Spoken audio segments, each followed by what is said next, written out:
All right, let's turn our attention now to another terror attack in Pakistan, where a suicide attack has killed at least 23 police officers. On Tuesday, a suicide bomber detonated his explosives-laden car at the gate of a police station. It happened in Dera, Ismail. Following the suicide blast, terrorists opened fire at the police officers.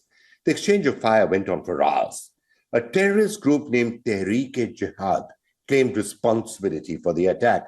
Now, this group was formed just this year. It's believed to be an offshoot of the TTP, the Tehreek-e-Taliban Pakistan. But what exactly is it? What are its stated goals? What is likely to happen next with this? Here's a report with some of the details. Terror struck Pakistan on the 12th of December. A suicide bomber drove an explosive-laden vehicle into the gate of a police station in the remote district of Dera Ismail Khan. There was an explosion, a building collapsed. Soon, terrorists began firing at the police station. The exchange of fire went on for hours. At the end of it, 23 Pakistani soldiers died. 32 others were injured, and all 6 terrorists were killed. A terror group called Tehreek-e-Jihad claimed responsibility. The group was established in 2023. Ever since, it's been involved in multiple attacks against Pakistani forces. In July, TJP attack killed 12 Pakistani soldiers. The group is an affiliate of the banned Tehreek-e-Taliban Pakistan. The December 12th attack was the deadliest this year on the Pakistani forces. Reports in Pakistan say over 100 kgs of explosives were used. The attack came days before the anniversary of the Peshawar school massacre, where 144 people were killed by terrorists in 2014. Following that attack, Pakistan had framed a national action plan to crack down on terrorism. After the suicide bombing in Dera Ismail Khan, Pakistan issued a démarche to Afghan charge d'affaires Sardar Ahmad Shakib. The Foreign Office also released a statement demanding immediate action from the Afghan government against outfits fomenting terror in Pakistan. Afghanistan said it will be looking into the demands made by Pakistan. Local reports say there have been 600 terror attacks in Pakistan this year, and they've claimed nearly 900 lives. But to try and get some perspective on what's actually happening, we're now being joined by Bill Raju, who's a senior fellow at FDD. Been doing a lot of reporting on the global war on terror and the situation in Afghanistan, Pakistan, Syria, other such countries. Bill, thank you so much for joining us.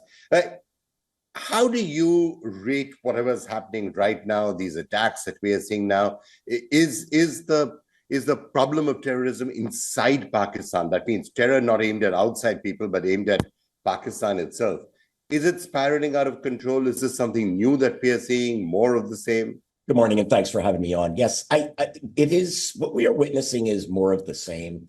I keep reminding people that Pakistan witnessed a very deadly insurgency carried out by the movement of the Taliban in Pakistan from 2007, from its formation, to 2015-16, when the Pakistani state tamped it down. More than 100,000 Pakistanis were killed in this time period. Assaults all throughout the terrorist assaults all throughout the Pakistani state, including in general headquarters in Rawalpindi, attacks in provincial capitals. It was horrific. Now, the Pakistani state tamped it down, but the Pakistanis always knew that this was a possibility. The Pakistani Taliban is supported by the Afghan Taliban. The Pakistani Taliban swears allegiance to the Afghan Taliban. And yet Pakistan supported the Afghan Taliban because it desired strategic depth. It desired to keep India and the US out of its backyard in Afghanistan. And so the Pakistani state hoped that the Afghan Taliban would return the favor and keep a lid on the Pakistani Taliban, but that hasn't happened.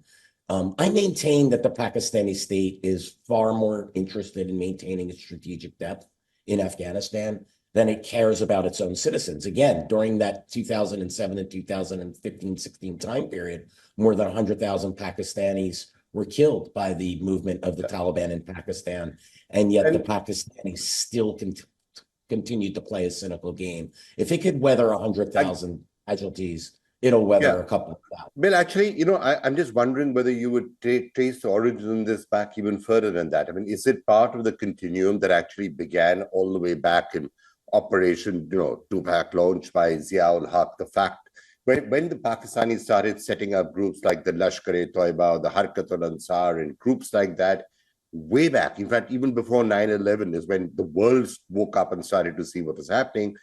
But the Pakistanis were encouraging these groups to go across to fight in Kashmir. And that's when Al-Qaeda came up, supported by the Taliban, supported by Pakistan. So is it that same continuum that actually dates back almost 20 to 30 years? You are absolutely correct.